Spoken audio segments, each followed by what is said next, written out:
Hello everyone, তোমরা সবাই কেমন আছো? আশা করি সবাই খুব ভালো আছো। আর এই গরমে কি বলবো, মোটামুটি ভালোই আছি। তো এই যে আজকে আমরা রওনা দিচ্ছি কলকাতার উদ্দেশ্যে। মাকে নিয়ে যাচ্ছি একটু কলকাতায় ডক্টর দেখাতে।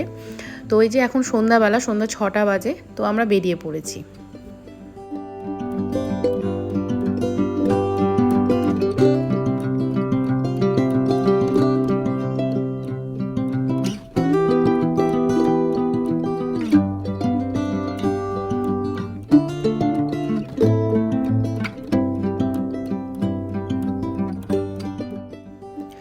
আমরা এনজিপি থেকে ডাইরেক্ট কলকাতার টিকিট কনফার্ম পাইনি, তো আমরা মালদা পর্যন্ত জেনারেলে গেছি। আর তারপরে আমরা মালদা থেকে কলকাতার টিকিটটা কনফার্ম পেয়েছিলাম, মানে রিজার্ভেশন পেয়েছিলাম। তো আমরা সেখানে গিয়ে সিটটা চেঞ্জ করে নিই। তো আমার বর চলে গেছিলো টিকিটটা কাটতে, তো টিকিট কেটে চলে এসেছে। তো এই যে আমরা এখন স্টেশনের ভিতরে ঢুকে পড়েছি।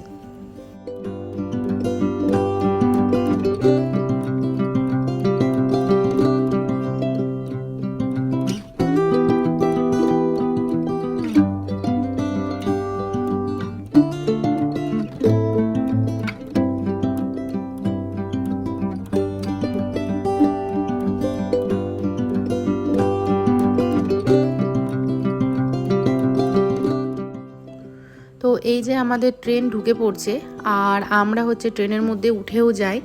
আর আমরা জেনারেলি টিকিট কেটেছিলাম, কিন্তু টিটিকে কোনোভাবে ম্যানেজ করে আমরা রিজার্ভেশন কামরাতেই উঠে পড়ি, যেহেতু আমাদের মালদা থেকে কনফার্মই ছিল। তো উনি বললেন ঠিক আছে, তাহলে তোমাদের সিটে গিয়েই বসো। তো এই যে আমরা বসে পড়েছি, আর আমাদের ট্রেন সময় মতন ছেড়েও দিয়েছে।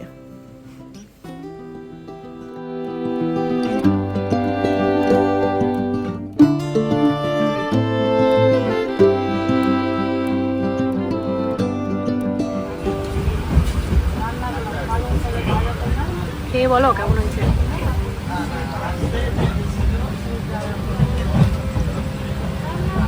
হোমমেড ছোলে।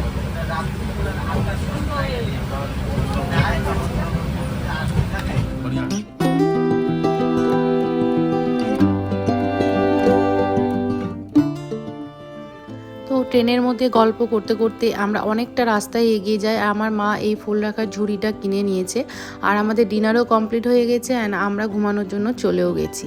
এটা হলো নেক্সট ডে মর্নিং। আমরা নেমে পড়েছি কলকাতাতে, মানে শিয়ালদাতে। তো এখন আমরা হোটেলের উদ্দেশ্যে রওনা দিব। আর জাস্ট ভিড়টা দেখো, এই শিয়ালদাতে আসলে এটাই আমার ভয় লাগে, এত ভিড়, মানুষের ঠেলাঠেলি। জানি না এত মানুষ ডেলি কোথায় যায়, কোথায় থেকে আসে। যাই হোক, আমরাও এসেছি, কাজেই যাই হয়তো সবাই, আমরাও কাজেই এসেছি। তো এই দিকটা একটু ফাঁকা ছিল, তো আমরা এইদিকে চলে আসি। আর আমরা এখন এখান থেকে বেরিয়ে যাব, আর ডাইরেক্টলি হোটেলেই গিয়ে উঠবো।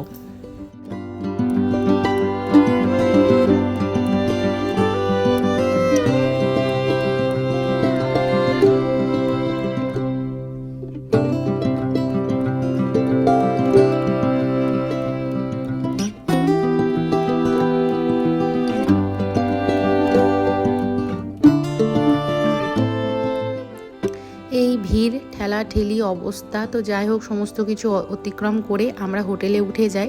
আর আমার মামা আর মামার ছেলে, মানে ভাই, দুজনেই এসেছিল, তাদেরও চেক আপই ছিল। তো আমরা একই হোটেলে আমরা উঠেছিলাম।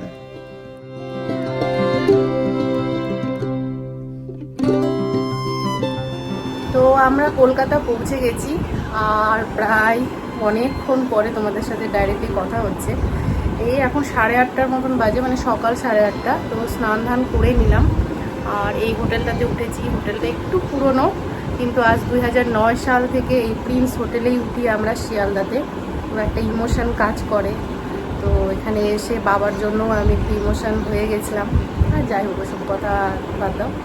তো মাকে নিয়ে এসেছি ডক্টর দেখাতে।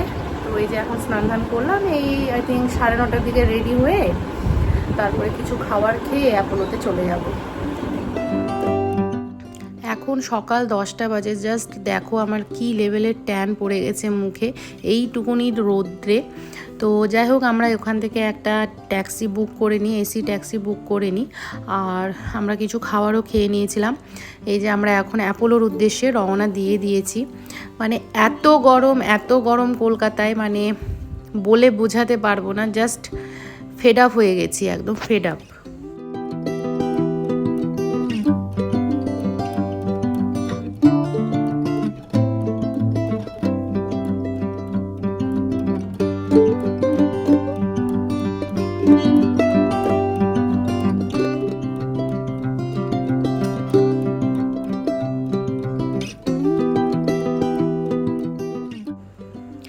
আজ 2009 সাল থেকে মানে প্রায় 15 বছর হয়ে গেল মায়ের অ্যাপোলোতেই ট্রিটমেন্ট হয়।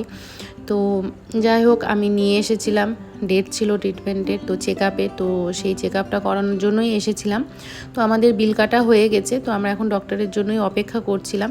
তো আমাদের ডক্টর দেখানো হয়ে গেছে, এখন উনি যেটা নতুন ওষুধ দিয়েছেন, তো সেই ওষুধ কেনার জন্যই আমি লাইনে দাঁড়িয়েছিলাম। জাস্ট ভিড়টা দেখো, কি বলবো আর। তো যাই হোক, সবারই রিপোর্ট খুব ভালো এসেছে, এটাই খুব একটা খুশির খবর। মামা, ভাই, মা তিনজনেরই রিপোর্ট খুব ভালো আছে, তাই তাদের মনে একটু আনন্দ ছিল, সেটাই আমি একটু ক্যাপচার করে রাখার চেষ্টা করছিলাম। আর এই দেখো, আমরা আবার একটা গাড়ি বুক করে নিয়েছি, এখন আমরা এখান থেকে বেরিয়ে যাচ্ছি, হোটেলে উঠে যাব। তারপরে হোটেলে এসে পুরোপুরি রেস্ট করে একটু ঘুমিয়ে, তো মা বলল যে একটু নিচে যাবে, টুকিটাকি সংসারের জিনিস কিনবে। তো আমি মাকে নিয়ে গেলাম। বিশ্বাস করবে, আধা ঘন্টা ছিলাম, তাতেই পুরো ঘেমে দুজনে স্নান হয়ে গিয়েছিলাম। তো আর আমার ক্ষমতা বা সাহস দুটোর মধ্যে একটাও কোলায়নি যে পুরো শিয়ালদাটা ঘুরে শপিং করব। তো টুকটাক জিনিস কিনে ডাইরেক্টলি হোটেলে চলে এসেছি।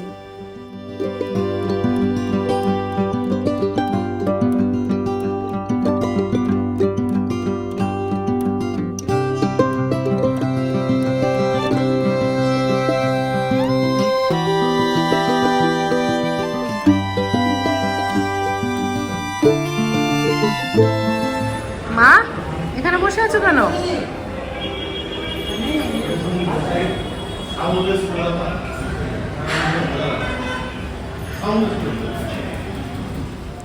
এখন অনেকটাই রাত হলো, প্রায় রাত 10:30 বাজে। তো আমাদের ডিনারের টাইম হয়ে গেছে।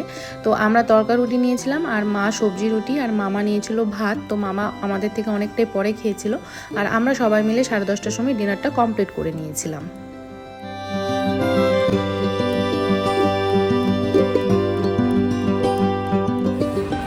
বল, ঘুরতে এসে তোর কেমন লাগলো? ভালো লাগছে আর কি, প্রকৃতির মনোরম পরিবেশ, বাজারের দৃশ্য দেখছি। আর আমাদের স্পেশাল ব্লগার। হ্যালো বন্ধুরা, সবাই সাবস্ক্রাইব করবেন। তুমি বলো কিছু। আমরা বেশ গরমে আছি, তবু ভালো আছি। ভিডিওটা পুরোটা দেখে একটু লাইক ঠুকে দিও, সাবস্ক্রাইব সাবস্ক্রাইব করে দিও। Bye bye. কিছু বলার নেই, অল দ্য বেস্ট।